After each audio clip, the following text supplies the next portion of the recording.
Сәлем достар, қалдарыңыз қалай? Бүгін сіздермен түріктің өте дәмді шығатын смитін жасауын жолын дайындап көрсетемін. Бұл смиттің ерекшелігі үйдегі бар затпен, қарапайым заттармен жасалынады. Алдымен ыдысымызға жылы суымызды қойып, содан соң үстіне қантымызды, тұзымызды, ашытқымызды салып, жақсылап араластырамыз. Ұнымызды електен өткізіп, жұмсақ қамыр илейтін боламыз.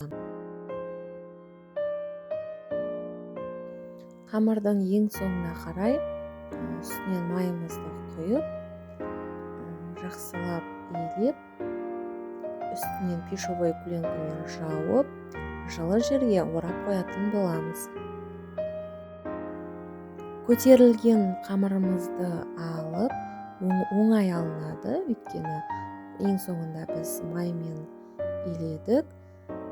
Соны 7 бөлікке бөліп аламыз. Дәл видеода көрсетілгендей етіп жасаңыздар, өйткені оңай созылатын болады. Бетін жауып, біраз уақытқа қалдырыңыздар. 100 грамм суымызға 1 қасық балымызды араластырып, осындай сұйық масса болғанша араластырып аламыз. Енді қамырымызды лағман тәріздес етіп жақсылап созып аламыз.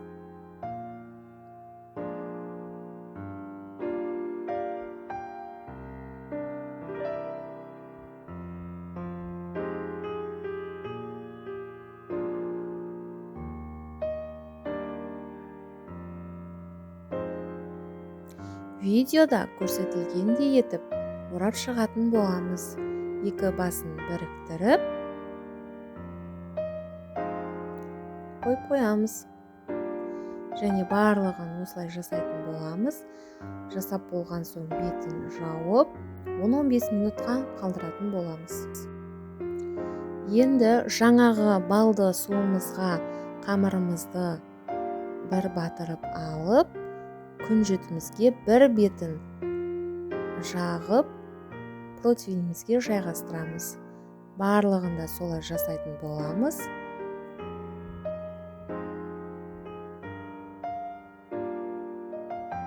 Противнге жайғастырып алған соң, үстінен тағы да жауып, 10-15 минутқа қалдырамыз. Және 180 градуста қызып тұрған пешімізде пісіріп аламыз. Турецкий смитіміз дайын болды. Өте дәмді шығады. Міндетті түрде жасап көріңіздер. Менің каналыма тіркеліп, лайк басуды ұмытпаңыздар. Сіздермен болған Мөлдір.